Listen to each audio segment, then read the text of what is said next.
Welcome everyone, Unstoppable Stletzies here, and we are going to be going over the recently released third package of Great War Age or World War I technologies that was recently applied to Age of Empires 3 Wars of Liberty in their patch 1.1.1b.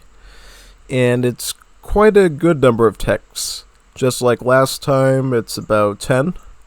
And it's a combination of both common technologies that were applied to a number of the Great War Age buildings, and then some of them were unique technologies that only one civilization gets access to at their supply depot.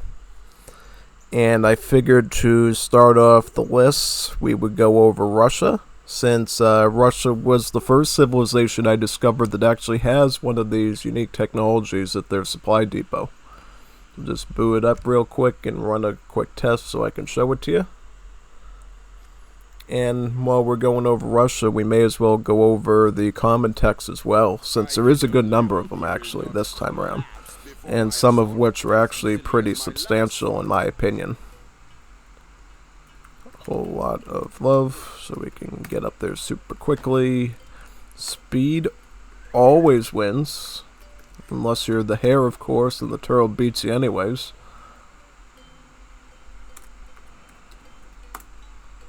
Yep, so here we go. We'll get a bunch of trucks out because we're going to want to build like a bunch of stuff, I think. Alright, so here's the supply depot right here. And we can already see a number of different things. We see some unique technology. We see one unique technology here, and then we see some new common technologies. Namely this and this. So this one is called Entangling Alliances. Basically, ages your allies to the Great War Age. So if one player has reached World War I, they can actually effectively turn all their allies into World War I nations effectively, so everybody can get their tanks and so forth going. Now, I don't know how this works if you're in, say, Age 3 or Age 4. That's kind of interesting, because I'm wondering now, is there a way for somebody to actually get a fast Imperial, fast Great War Age, and then ship this out to their allies at a time when they're still maybe in Industrial Age or something? I don't know. It's kind of interesting. Something that should be tested for sure.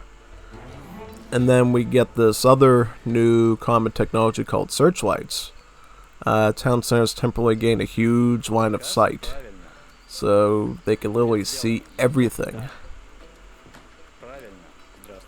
And I do mean, I don't know actually. I haven't tested it. We could look at that right now and see what that line of sight boost actually is. So, let's see. Yeah, I see the line of sight did go up. It's pretty interesting. So, now we got these techs over here. Don't mind me getting blown up over here on the side, but, we got a new tech called sound ranging. Artillery gains 2 range and 2 line of sight. So, think of the old days of the Lassism religion. And those days when you could add 2 additional range to your cannons with the Lassism religion. Essentially, what that basically means is your cannons, both the World War I ones, which does include the tanks and the armored cars, since they are also artillery, will be able to shoot farther away, which inevitably makes them a much more effective unit, pretty much.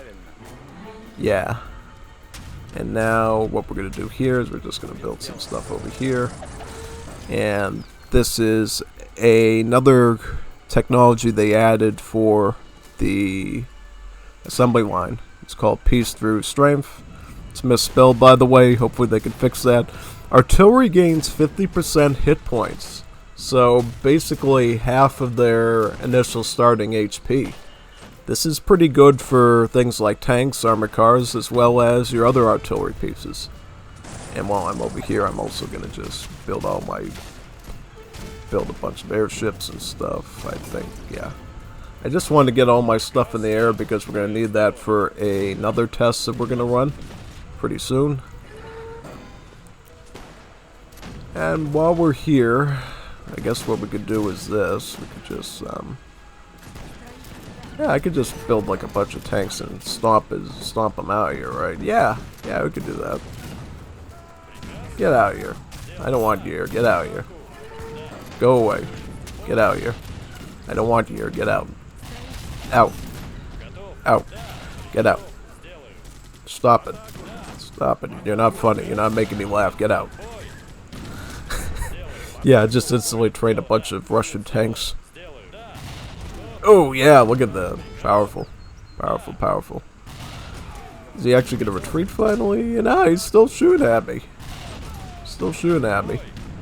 Wait a second.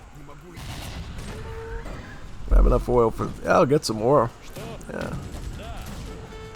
He's actually fighting me, so he's fighting actual tanks with, like, horses. This is really brave of him to do. Alright. Spray him out. Good. Alright. Take care of him. Alright. So now what I'm going to do is I'm just going to show you what the stats look like now. 26 range on the bombard attack, 20 range on the machine gun attack, 1.8 KHP. After we get peace through strength. Whole lot of love. We should actually see that go up to like 3.6 KHP or something like that.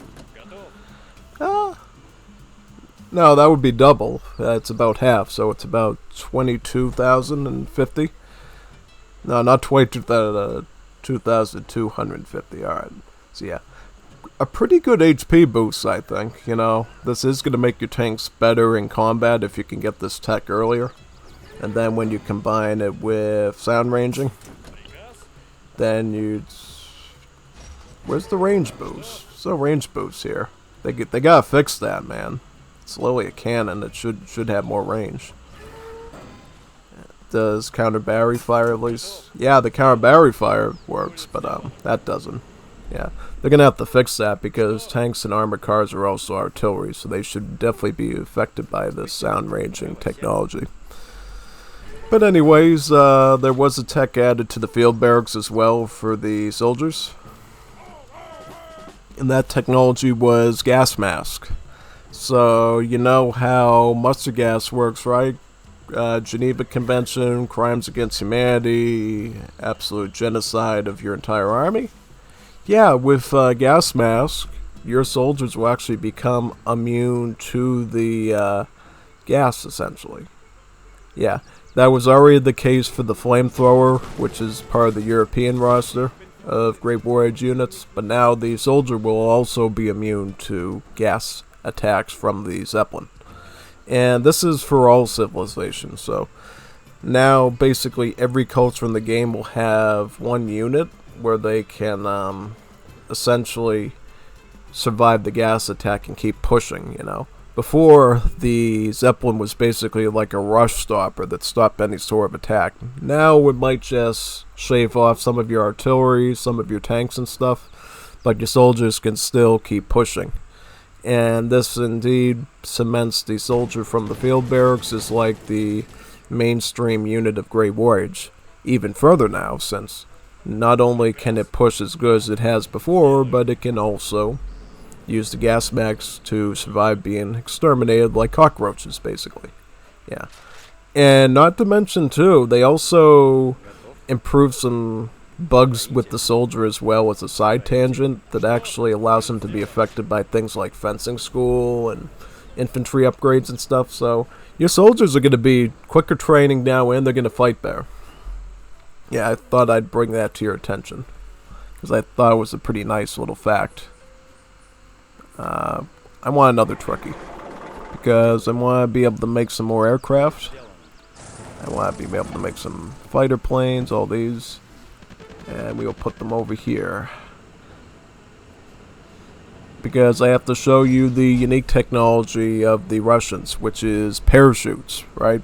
You know what a parachute is, right? Basically, you jump out of the plane with your big giant parasol thing on your back and you don't splat like a bug when you hit the ground, right?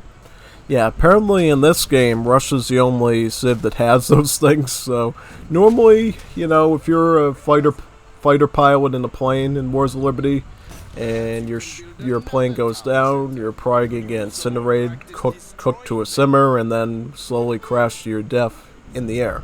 But for the Russians, there's a better alternative. With parachutes, destroyed planes will spawn that soldier. You know, that pilot will come out as a soldier who can fight for you. So to show you that, we will take all this aircraft. We will probably put it over here. Maybe they'll engage with us here. Make it a bit easier. If not, we can show you the other way. Yep, take that one out. Yep, and then take this out. I like how these planes twitch and stuff in their movements. It's kind of weird how they designed it. Yeah. So now what we can do is, why don't we just delete all of these for fun? Yeah, destroy our entire air force, and look at what we get. We get soldiers. Yeah, you can use these soldiers to attack on the ground once they spawn, which is quite useful. I didn't get anti-tank guns, unfortunately, but yeah, you kind of get the point, though. Basically, this is a great technology for Russia, since it means even when you lose your planes, you still get a bit of value out of that aircraft, since it is a pretty expensive unit to make. You know, both the fighter and the bomber and the Zeppelins, basically. Yeah. And one thing you can do, technically in treaty, I think, is you can demolition your own planes and just make soldiers over the build limit and the population limit. So if you wanted to have like 400 soldiers, you could actually do that. That'd actually be something you could do. And I wonder if in some treaty situations if that's something that's going to be utilized by anyone. Totally could be, for sure. Yeah. War crimes. Yeah, war crimes. Tiananmen Square time. Yeah, imagine if you could actually trample over the civilians with the tanks. Yeah, that'd be a nice little effect for these, for sure. But I guess we're done with the Russians now and done with the common technologies. They did not add anything at the shipyard from what I could see, so we don't have to worry about the shipyard. Now we're going to be looking at Haiti, the next civilization that received the technology.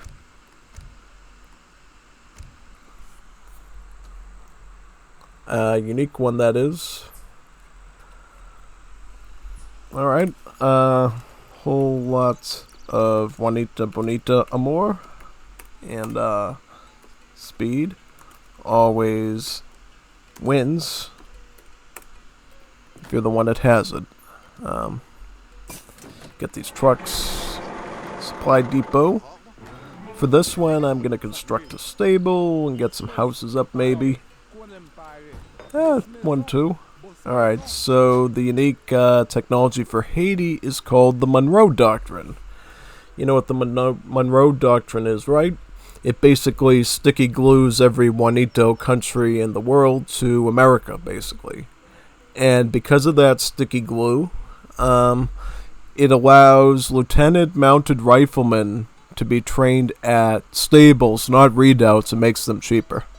Yeah, for some reason here it says redoubts, but where it really enables them is at the stable. Tested that earlier, and that's basically what happened. So what I'm going to do is I'm going to put up an oil rig so we can afford that technology. And it also, yep, it upgrades the mounted rifles to all their technologies. And it gives you a really good maneuver unit option to use against tanks. Yes, it does. So let's research this now. And yes, you can train mounted riflemen from your stables. As you know from the United States civilization, mounted riflemen are a kind of an interesting cav unit. They sacrifice a lot of their base range damage and stats for pretty high multipliers for a dragoon unit. They deal 6x against cavalry, heavy cavalry, and 4x against artillery. And in the melee attack, it's 8x against heavy cavalry and about the same for that against scout and about 4x against artillery. So, yeah. I think the big thing about this is because of its pretty extreme multipliers, You can effectively use this as Haiti as a great counter to things like tanks that have the assault tag. You could put it in the melee as well against armored cars because it has the scout tag. And if anybody's still making things like Macheteros, Cuirassiers, now you got a really good counter to that that's really specialized against that now. So yeah. And just like your other Haiti units, it does benefit from the stats buff when you leave the vicinity of your town center. As you can see, the range damage went up to 28, actually. So yeah. I'm actually pretty impressed that the small contingent of mounted rifles is enough to actually snipe these vills. You know, they only deal like 28 attack. Yeah. Fortunately, no assault units, so we're kind of out of luck here, and we have to resign. Very sad. Womp womp womp. But yeah, that's a pretty nice technology, you know. I like techs that give you more units personally, so seeing that they added mounted riflemen to Haiti does make me think that Haiti is going to have a much better time in Great War Age now, having one more way to snipe the tanks for a very cheap price, you know. As you know, oil doesn't grow on trees, it grows in oil rigs, which you can only have 5 of. So if you can get a oil-free counter to tanks that probably trains a bit quicker than the soldiers, maybe that's the way to go, you know. Maybe that's the way to go. Yeah. While still being able to deal with things like heavy cavalry and so forth. You know what? I just realized this. My brain just blew up thinking of this. You actually deal about 10x multipliers against tanks. Hear me out on this. It's because you get 6x against assault class, which the tank has, and you get 4x against artillery, which the tank has. So that means it's 24 or 28 times 10, which is 280 damage against the tanks, right? Yes, that's right. That is exact 280 damage against tanks. Yeah, I mean, that's pretty good, and I think you can boost it up further with Advanced Arsenal and get it up to maybe like 28, 29, 30, so it's like 300 damage against tanks per shot from a mounted rifle. Yeah, I mean, and consider the fact that the tanks have like 50% armor or something, right? Pierce armor, so you're dealing about 150 damage per shot from just one mounted rifle. So if you can get like 20 of them, you might be able to one-shot tanks with just mounted riflemen. Kind of an interesting possibility there that I didn't even think of until now, basically. Yeah. So, I'm trying to think what other civs we have to go over for technologies.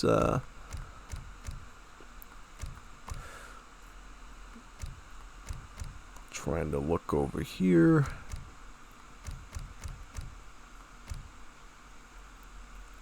Oh yeah, did I ever go over the HODs with you?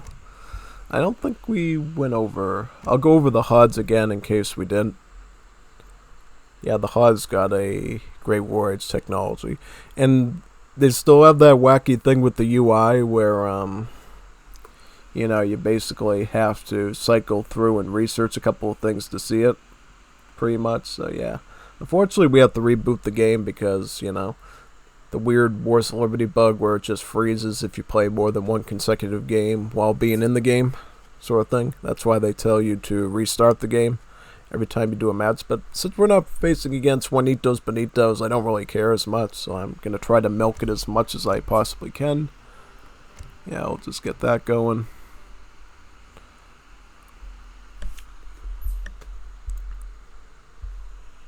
Hopefully that boots up, yeah.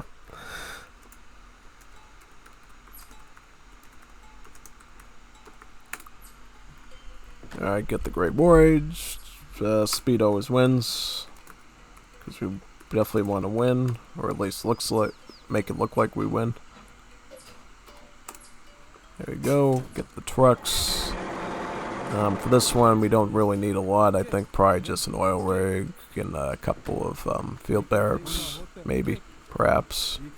Alright, so for this one, we have to research a bit of stuff for it to appear.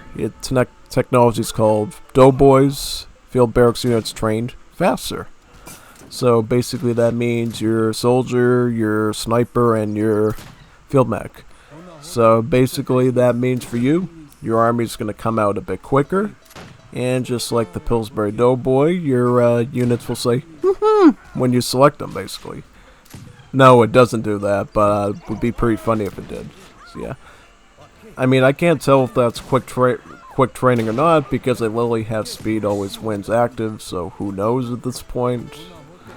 Yeah, I think certainly for the Native Americans, for the HODs, it's pretty good, because, you know, normally you have to change your fire pit or your community plaza, right, to the fertility dance to actually make the units train quicker, but now we have something like Doughboys active. If you just want to go soldiers and snipers, you can keep your community plaza or your fire pit working on the attack dance constantly, so you can dish out more damage with them, pretty much, you know. And just to see how significant that is, we can test that right now, actually.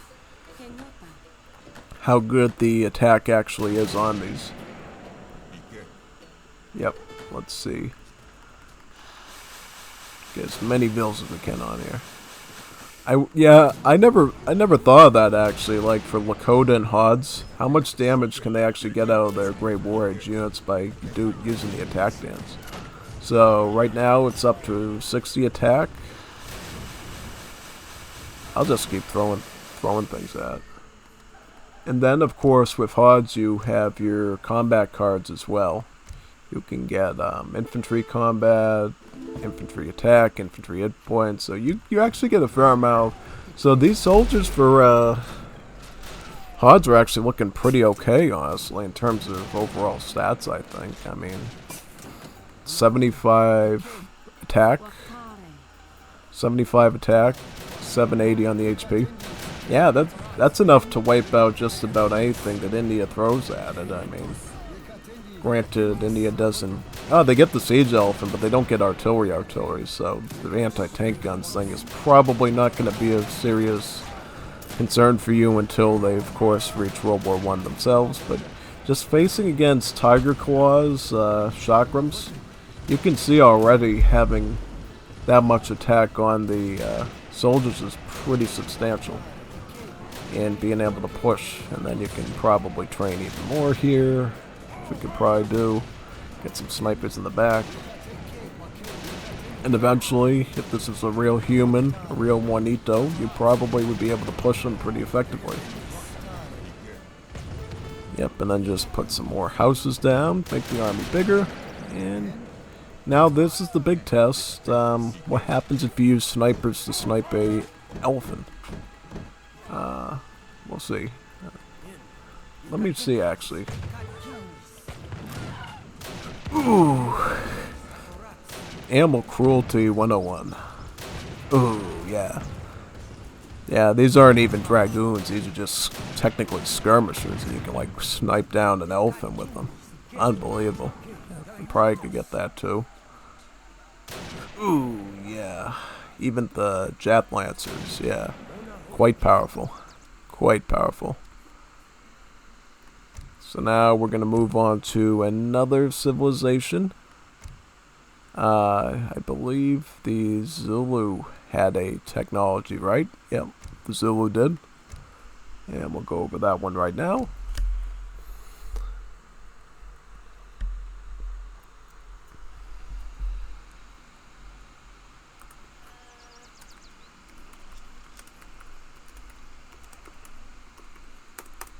Whole lot of love and speed always wins. Get these trucks going.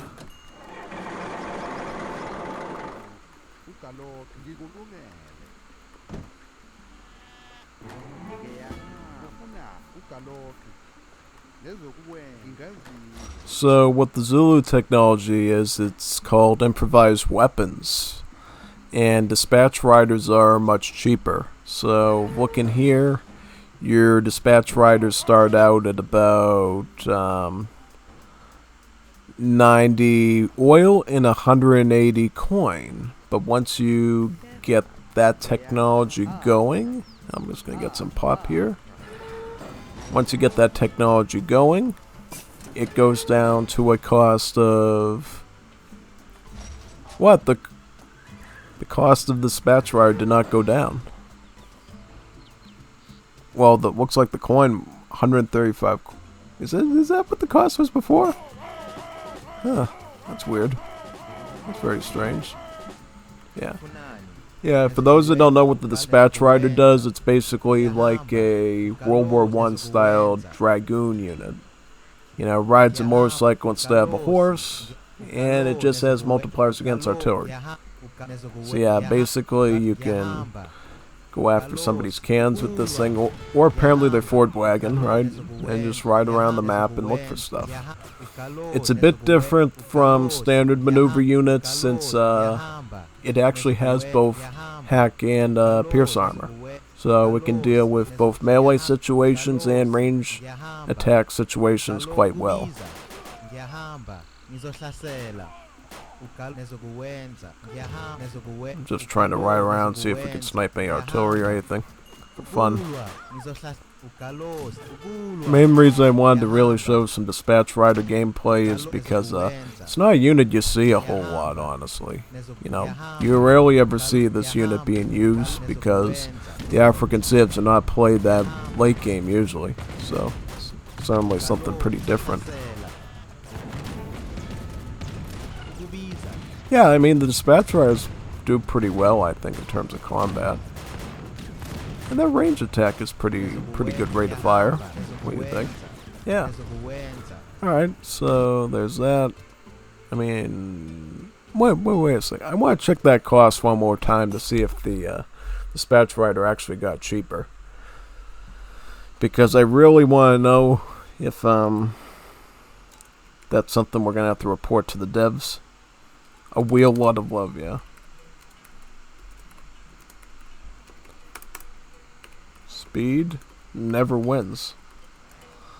Because I always resign before it wins. Alright, so let's see. Machinery. Get out of my way, get out of my way.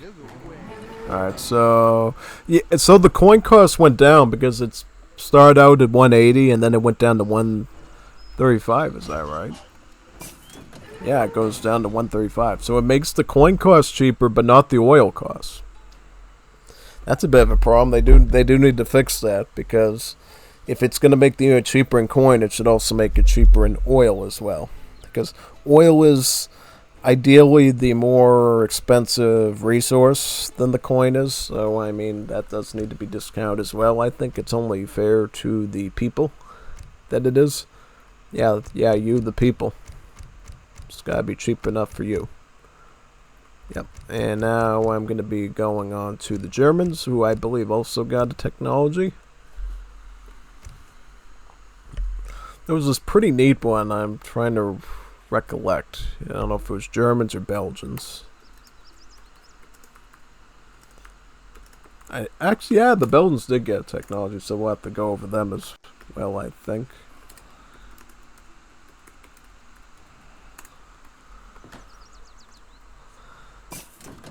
Did Germany get technology? Can't remember now. No, they did not. Alright, so it's Belgians. I was thinking of Belgians. Alright. So we'll do the Belgians, and I think that's the last one in the list, I believe.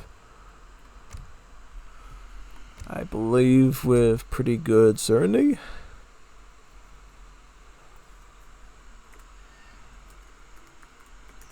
Now this one for Belgium is pretty cool, and I think it's really good for building a quick defense.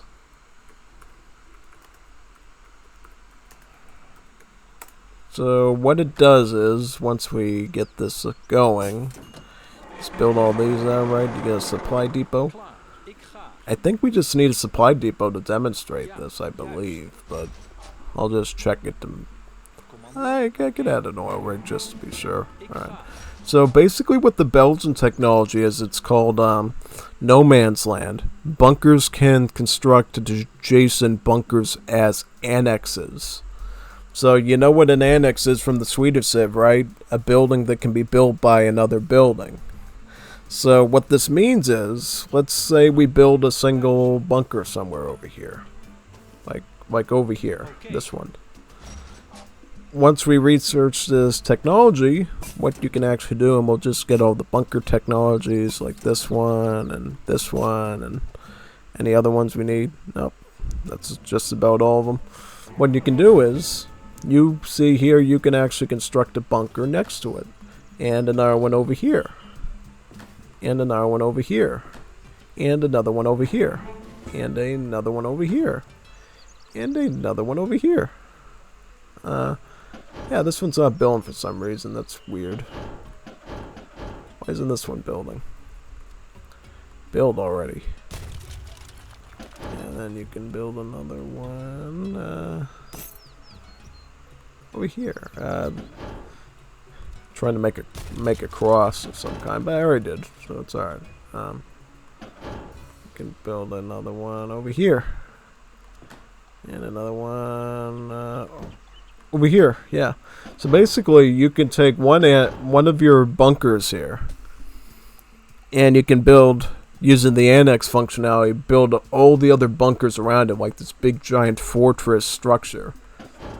Keeping in mind, of course, bunkers do fire rapid fire machine gun shots at enemies, so if you can get one bunker down and get that tech going right away, you can essentially build a wall of bunkers that denies an entire attack. And if somebody's not in Great War Age, that essentially means that your base could pretty much be invincible at that point, right? Because what this essentially does is it basically allows you to get around the need for trucks and town centers indirectly. So if you don't have any TCs, if you don't have any trucks nearby, and you sort of have to drive them out of your way to get to the area, basically you can, build this nice little structure, any sort of pattern you want with the bunkers, and just defend that area really good. Yeah, quite good. I think that's about it for all the Great War Age technologies. I hope you enjoyed the little presentation here, it was pretty fun. In particular, I like the parachutes, and I like this. I liked all the technologies. I like all the technologies they do. I think even the minor technologies add some fun to the Great War Age to make every civ feel unique in their own way. But definitely my pick would be this one, and the parachute one, and the Haitian one, because I like the idea of having mounted rifles. I like the idea of having, these big cool bunker structures without the need for trucks. I like the idea of building an army of 2,000 soldiers by blowing up your own planes. That's really fun. So see you on the next Great War Age technology package I go over with you, which I think we're probably going to have another one, right? Because there's still a number of civs that don't have unique technologies, and there's still slots for more techs in some of the buildings. So yeah, see you there. I'm going to sign off now from this little presentation, and we'll see you whenever they release another one. Or maybe they'll release another patch with ME or something, I don't know. See you next time regardless.